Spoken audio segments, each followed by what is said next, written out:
नमस्कार दोस्तों, सलाम वालेकुम, चरण स्पर्श, जय श्री राम, जो बोले सो निहाल, सत श्री अकाल।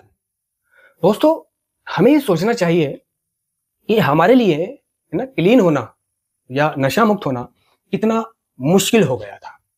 ठीक है, या फिर हम कैसे कैसे करके कितने सालों में कितने संघर्ष करके कितने दर्द लेकर या फिर रिहैबिलिटेशन सेंटर से गुजरकर, जेल से गुजरकर, हॉस्पिटल से गुजरकर, ठीक है ना, वेद हकीमों से गुजरकर, यहां से गुजरकर और वहां से गुजरकर हम क्लीन हुए।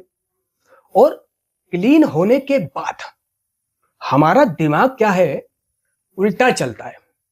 और ये क्लीन होने के बाद नहीं चलता, ये हमारा दिमाग नकारात्मक दिशा में चलता ही है। ठीक है ना, हमारा सोचने का तरीका, कार्यक्रम कह रहा है कि हमारा सोचने का तरीका ही सही नहीं है, इसलिए दूसरे लोग हमें निर्देश दे सकते हैं। इसका मतलब यह है कि हमें दूसरे लोग अगर टोकते हैं तो इसका मतलब यह है कि हम गलत हैं। ठीक है ना, हम गलती पर हैं अगर उन्होंने टोका है। लेकिन हमारा स्वभाव क्या है पुराना, कि हमें टोकने वाला बुरा लगता है और बढ़ाई देने वाला अच्छा लगता है। ठीक है ना, हमारा स्वभाव क्या रहा है यूजिंग में, कि हमें टोकने वाला जो होता था व्यक्ति, हम उससे नफरत करते थे, और हमें बढ़ावा देने वाला, हमें खिलाने पिलाने वाला, हमारी ही जैसे बातें करने वाला हमारे लिए अच्छा हुआ करता था। लेकिन आज पता चलता है जबकि आध्यात्मिक जागृति हो गई, यानी अगर आज हमें इन सबके बारे में पता चल रहा है, अच्छे और बुरे का फर्क महसूस हो रहा है, कि जो हमारी हाँ में हाँ लगाता था, ठीक है ना, वो व्यक्ति हमारा दुश्मन था, और जो हमें टोकता था वो हमारा दोस्त था। अगर हम ऐसी तुलना कर पा रहे हैं तो यही वो आध्यात्मिक जागरण है हमारा, कि अच्छा क्या है, बुरा क्या है, सही क्या है, गलत क्या है। आज हम उसमें फर्क महसूस कर पा रहे हैं। ठीक है ना, अब कई एडिक्ट जब ट्रीटमेंट सेंटर में होते हैं और वो धीरे धीरे महीना, 2 महीना, 3 महीना, 4 महीना पार करके स्टाफ में आ जाते हैं। स्टाफ में उनकी डिमांड रहती है कि उनको मोबाइल अलाउ करा दिया जाए। ठीक है ना, और उनको उनका आचरण स्वभाव देखते हुए, भाई जैसे कि जेल में भी अगर कोई अच्छा चलता है तो उसे भी है ना एक पद दे दिया जाता है। ठीक है ना, सेवादार का पद दे दिया जाता है। इसी तरह ट्रीटमेंट सेंटर में एडिक्ट को अच्छा चलते देख उसको भी सुविधाएं अवेलेबल करा दी जाती हैं और उसको एक पद दे दिया जाता है और मोबाइल अलाउ करा दिया जाता है। ठीक है ना, लेकिन ऐसा एडिक्ट जिसको मोबाइल अर्ली टाइम में अलाउड करा दिया गया है, ये क्या काम करता है, अगर अतीत में इसकी कोई फ्रेंड रही है, ठीक है, या फिर ये किसी सेकेंडरी एडिक्शन में रहा हो, नशा नहीं सेकेंडरी एडिक्शन में रहा हो, लड़कीबाजी, चिनालबाजी, लोंडेबाजी, है ना, भाभीबाजी, आंटीबाजी, जो ऐसे सेकेंडरी एडिक्शनों में रहा हो, या जो जुआ सट्टेबाजी ऐसे एडिक्शनों में रहा हो, इसको लगता है स्टाफ में आकर मोबाइल मिलने के बाद कि सिर्फ नशा ना करना ही सुधार है। तो ये क्या काम करता है, ठस्से से उस मोबाइल से अपनी गर्लफ्रेंड से बातचीत करता रहता है। अगर ये सट्टारी है तो ऑनलाइन सट्टा लगा देता है। ठीक है ना, ये फेसबुक, इंस्टाग्राम या किसी भी सोशल मीडिया प्लेटफॉर्म पर छेड़छाड़ करता है। ठीक है ना, मैसेजेस करता है, वीडियोस भेजता है, फुल मजे लेता है, रील्स देखता है, ठीक है, वीडियोस देखता है। फिर इसका ध्यान क्लासों से हट जाता है, क्योंकि इसको लगने लगता है कि एक ऐसे पड़ाव पर आ गया है जहां इसके लिए अब क्लास से जरूरी नहीं है। एक ऐसे पड़ाव पर आ गया है ये, यहां अब इसे सिर्फ यही काम करने हैं और वो अब इसके लिए गैर जरूरी है, जैसे जेएफडी, एनए की मीटिंग्स, पोस्टमार्टम, शेयरिंग सेशंस वगैरह। तो ये इसको लगने लग जाता है ये गैर जरूरी है। सबसे पहली चीज जो उसको लगती है कि वो जो सेकेंडरी एडिक्शन में अपने फोन से काम कर रहा है, ठीक है ना, उसे पता है कि मुझे कब जाना है। ठीक है, तो वो अपनी उस गर्लफ्रेंड से या किसी और महिला से, चाहे वो कोठे वाली हो, चाहे वो बाहर वाली हो, चाहे वो कोई भी हो, उससे वक्त ले लेता है कि मैं उस दिन उस वक्त वहां मिलूंगा तुझे। ठीक है, ये है रिजर्वेशन, कि उसने रिहैब सेंटर में ही जाने से पहले एक रिजर्वेशन कर ली, यानी कि पूर्व धारणा। और पूर्व धारणा क्या बताया जा रहा है हमारे कार्यक्रम में दोस्तों? रिलैप्स की निशानी बताया जा रहा है। सेकेंडरी एडिक्शनों को हमारे कार्यक्रम में क्या बताया जा रहा है? अस्त व्यस्त जीवन रहेगा बताया जा रहा है, क्योंकि हमारे कार्यक्रम का पहला कदम कह रहा है कि हमारा जीवन एडिक्शन की वजह से अस्त व्यस्त हुआ था, सिर्फ नशे की वजह से नहीं। हमारी बीमारी में सिर्फ नशीले पदार्थों का इस्तेमाल करना ही शामिल नहीं है हमारी बीमारी में, इसलिए हमारी रिकवरी में भी सिर्फ नशे से दूर रहना ही काफी नहीं है। तो ये न्यू कमर इस बात को नहीं सोच पाता कि हमारी रिकवरी में भी सिर्फ नशे से दूर रहना ही काफी नहीं। ठीक है ना? ये सेकेंडरी एडिक्शनों में ये पूर्व धारणा बना लेता है, जो कि रिलैप्स की निशानी है। और जब ये वहां से जाता है तो क्योंकि इसने रिजर्वेशन बना रखी है, याद करो अपने उस अतीत के वक्त को जब तुम्हारे पास पैसा हुआ करता था। रात को पैसा है तो तुम कितनी बेसब्री से सुबह का इंतजार कर रहे होते थे, कितनी बेसब्री से सुबह का इंतजार कर रहे होते थे। और ये बेसब्री इस कदर होती थी कि नींद भी नहीं आती थी पूरी रात के, बस सुबह हो जाए, गाड़ियां चल पड़े और मैं नशा लेने के लिए निकलूं। पहले से सोच रखा है उसने, रिजर्वेशन कर रखी है, कीड़ा काट रहा है उसके। तो फिर उस रात की सुबह आने पर क्या करते थे? हमारे पास कोई रोकने टोकने वाला नहीं है, हम सीधा एक्शन करते थे। इसके पास भी कोई समझाने वाला नहीं है, इसको भी कोई रोकने वाला नहीं है। इसने क्या समझ लिया है कि सिर्फ नशा ना करना ही रिकवरी है, और इसने सीधे अपनी रिजर्वेशन पर काम किया, पूर्व धारणा पर काम किया। इसने सीधे एक्शन किया, और एक्शन करने के बाद जो उस एक्शन का रिएक्शन निकला, क्या? गिल्ट, पछतावा, नुकसान, शारीरिक कमजोरी, उसका लड़के को नामर्द कह देना, या फिर उसका लड़के से कुछ डिमांड कर लेना। अब उस डिमांड को पूरा करने के लिए ये लड़का क्या करेगा? झूठ बोलेगा, अपने घर वालों से झूठ बोलेगा, ठीक है, बेईमान रहेगा, पैसे बचाएगा। अब इसका दिमाग प्रोग्राम में नहीं चल रहा, अब इसका दिमाग उसकी डिमांड पूरा करने पे चल रहा है।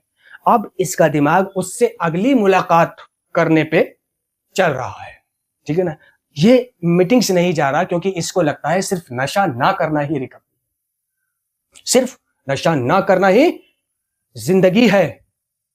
दोस्तों, वो पहले कदम से भटक रहा होता है। पहला कदम कह रहा होता है कि हमने स्वीकार किया कि हम अपने एडिक्शन पर शक्तिहीन थे, कि हमारा जीवन अस्त व्यस्त हो गया था, ठीक है ना? अब ये अच्छे बुरे का भेद नहीं समझ पा रहा। कई एडिक्टों को डिस्चार्ज करते समय अगर हम ये बोले कि घर जाकर अपनी वाइफ से मत मिलना, फिजिकल रिलेशन मत बनाना फिलहाल, कब तक? कम से कम और 3 महीने तक तेरे को फिजिकल रिलेशन नहीं बनाना।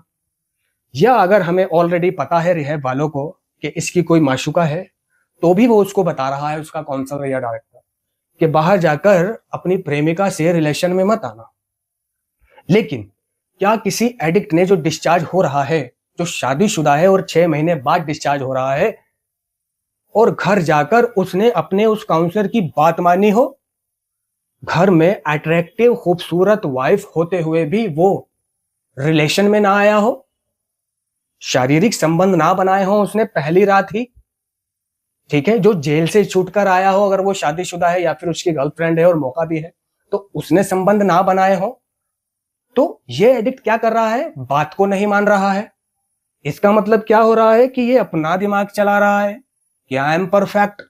अनुभवी मना कर रहा है, टीचर मना कर रहा है, जिसने ये सब देखा है, जिसे ये सब पता है कि अगर ये ऐसा करेगा तो क्या हो सकता है, क्या हो जाएगा, वो मना कर रहा है। हमारे माँ बाप ने हमें मना करा, हम नहीं माने, क्योंकि उन्हें मालूम था कि हमारा अंजाम क्या होगा। इसी तरह रिकवरी में एक एडिक्ट को ही पता होता है कि इसका अंजाम क्या होगा अगर ये ऐसा करेगा तो, ठीक है। एक एडिक्ट ही दूसरे एडिक्ट को सबसे अच्छी तरह समझकर उसकी मदद कर सकता है, लेकिन अगर सामने वाला एडिक्ट अपनी मदद करवाना ना चाहे, अपना ही दिमाग चलाए। ठीक है, अब क्या है, वो कहना नहीं मान रहा। ठीक है ना, कहना नहीं मान रहा। ठीक है ना, ये संचार की कमी, लैक ऑफ कम्युनिकेशन आ रहा है, ये नॉट फॉलोइंग डायरेक्शन आ रहा है। ठीक है ना, और बेईमानी, डिसऑनेस्टी आ रहा है। ठीक है ना, यहां जागरूकता की कमी। ठीक है ना, यहां लालच आ रहा है। ठीक है, यहां रिजर्वेशन भी आ गई, पूर्व धारणा भी आ गई, यहां हैविंग ऑन वे, मनमानी भी आ गई, यहां टेकिंग लाइटली, हल्केपन से लेना भी आ गया, यहां टेलिंग अ लाई, झूठ बोलना भी आ गया। ठीक है ना, यानी कौन सा ऐसा एटीट्यूड बचा जो उसके अंदर नहीं आ रहा।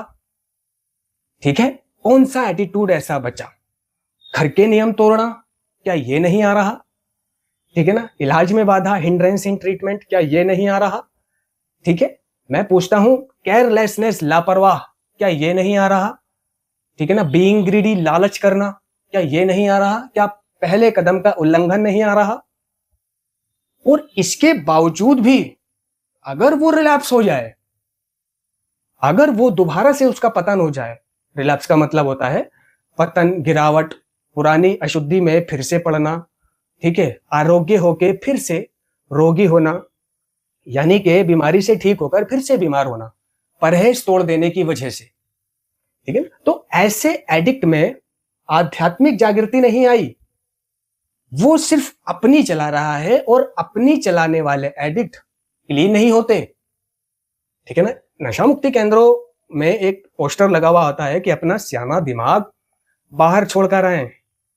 ठीक है ना, तो ये सेकेंडरी एडिक्शनों में पड़ा हुआ है, लड़कीबाजियों में पड़ा हुआ है, बुरे कामों में पड़ा हुआ है। दूसरी तरफ कार्यक्रम कह रहा है कि धीरज रख, धीरज रख। हम एक दिन में एडिक्ट नहीं बने, इसलिए याद रहे, धीरज से काम ले। हमारे सुधार में सबसे अधिक एक चीज जो हमें पराजित कर सकती है, वो है आध्यात्मिक सिद्धांतों के प्रति उपेक्षा, घंटे पे मारना, आध्यात्मिक सिद्धांतों को ईमानदारी करोना, विनम्रता, सहनशीलता।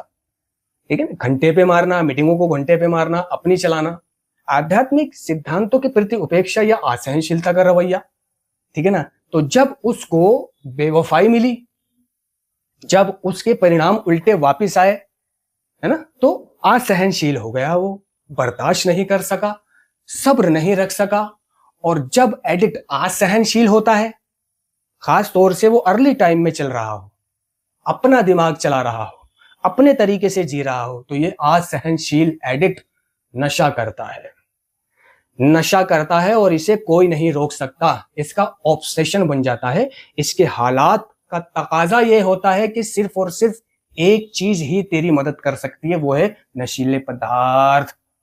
हमने इनका इस्तेमाल अपने पति, पत्नी, परिवार और बच्चों के कल्याण से भी ज्यादा जरूरी समझा, और वही पैटर्न उसका यहां निकल कर आता है कि इसका इस्तेमाल वो अब अपने दुख को दूर करने के लिए कर रहा है, अपनी टेंशन को हटाने के लिए कर रहा है, गम भुलाने के लिए कर रहा है। ठीक है ना, और कहता है कि पीता हूं गम भुलाने के लिए। तो यहां पर अगर वो रिलैप्स हुआ, तो किस चीज ने उसको रिलैप्स करवाया? उसकी मनमर्जी ने, और उसके डायरेक्टर काउंसलर ने जो उसको वहां मोबाइल अलाउड करा दिया, और उस पर यह भरोसा करके बैठ गया कि ये इसका गलत इस्तेमाल नहीं करेगा।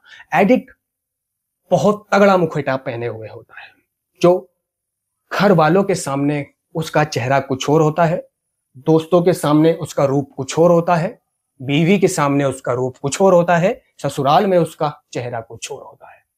ये डुअल पर्सनैलिटी होता है। ठीक है ना, क्या डुअल पर्सनैलिटी होता है। ये बाहर टेढ़ा चलता है एक स्नैक की तरह, और घर में सीधा घुसता है। ठीक है ना, इसने अपनी मनमानी करी, अपनी चलाई। करना क्या चाहिए था? करना क्या चाहिए था? इसको रिजर्वेशन नहीं करनी चाहिए थी, 90 दिन 90 मीटिंग करनी चाहिए थी, मगर कर क्या रहा है? रेगुलर मीटिंग करनी चाहिए थी, मगर कर क्या रहा है? स्पॉन्सर बनाना चाहिए था, मगर कर क्या रहा है? चप्पे चप्पे पर अपनी गिल्ट शेयर करनी चाहिए थे, शेयरिंग करनी चाहिए थी, मगर कर क्या रहा है ना? मीटिंग्स जाना चाहिए था, लेकिन कर क्या रहा है? प्रार्थना करनी चाहिए थी, लेकिन कर क्या रहा है? झूठ बोल रहा है। ठीक है ना, एटीट्यूड निकल के आ रहे हैं, चिड़चिड़ापन आ रहा है, चिंता आ रही है, क्रोध आ रहा है, धोखा आ रहा है, मायूसी आ रही है, हताशा आ रही है, आशाहीनता आ रही है, सोचे जा रहा है। तो ये पैटर्न, सोचे जाने वाले पैटर्न, टेंशन में रहने वाले पैटर्न तो हमारे यूजिंग के पैटर्न है दोस्तों। यूजिंग में हम क्या करते थे, हमारे पैटर्न क्या थे, सोच क्या थी, अगला जुगाड़। सोच क्या थी, नकारात्मक। कहां से करूं, कैसे करूं, क्या उठाऊं, क्या चोरी करूं, किसको टोपी फिराऊं, ठीक है ना। कल का इंतजाम कैसे होगा, कहां जाऊंगा, वहां बंद हो रहा है, वहां खुला हुआ है? और आज क्या कर रहा है वो, बाहर आने के बाद रिहैब से दूसरे काम कर रहा है। और करने क्या चाहिए उसे, कर क्या रहा है, first think first. Narcotics anonymous का कार्यक्रम कह रहा है फर्स्ट थिंक फर्स्ट, पहला काम पहले। लेकिन वो दूसरा काम पहले कर रहा है। समझ रहा, वो दूसरा काम पहले कर रहा है। और फिर अगर कोई ये सवाल करे कि भाई अगर हम एडिक्ट हैं, क्लीन चल रहे हैं, तो हम फिजिकल रिलेशन ही ना बनाए, फिजिकल रिलेशन ही नहीं बना सकते क्या, हम मर्द नहीं है? हाँ, बना सकते हैं, लेकिन फर्स्ट थिंग फर्स्ट कार्यक्रम कह रहा है कि पहला काम पहले। रिहैब से निकलने के बाद जो पहला काम है, मीटिंग्स, 90 दिन मीटिंग्स, 1 साल पूरा करना। उसके बाद अगर तुम ये करोगे तो इस भसूड़ी को झेलने की शक्ति तुम्हारे अंदर आ चुकी होगी। तुम संभाल सकते हो, तुम्हें बहुत सी चीजें पता चल जाएंगी, तुम नियंत्रण कर सकते हो। नहीं भी कर सकते हो तो तुम्हारे पास बहुत सारे ऑप्शन होंगे, टूल होंगे, जिनका इस्तेमाल तुम कर सकते हो बचने के लिए। लेकिन अगर कोई एडिक्ट माने नहीं, अपनी मनमानी करे, तो उसका क्या करें? फिर उसका सवाल, उसका रोना ये रहता है कि भाई मैं क्लीन नहीं हो पा रहा, मैं छोड़ नहीं पा रहा, मैं छोड़ देता हूं, मैं फिर पी लेता हूं। धन्यवाद।